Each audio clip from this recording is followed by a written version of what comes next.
let's talk about politics tonight. We're getting some more updates from the Trump administration regarding the president's phone conversation with Ukrainian President Volodymyr Zelenskyy. President Trump says everything's on track, and it all comes after a limited ceasefire was reached yesterday during a phone call between Trump and Russian President Vladimir Putin. Erica Brown has all the details tonight from the White House.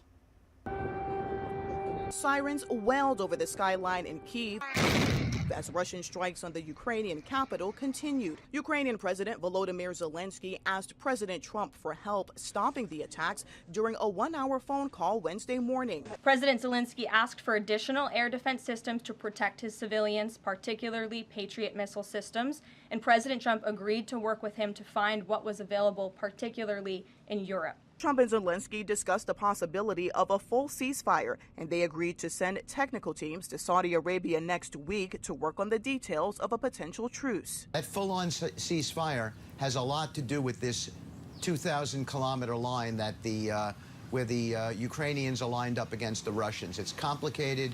There are different battlefield conditions in various spots. That's for the technical teams to figure it out. Russia and Ukraine accused each other of breaking the terms of the partial ceasefire, but they both followed through with a prisoner exchange involving 175 soldiers from each side.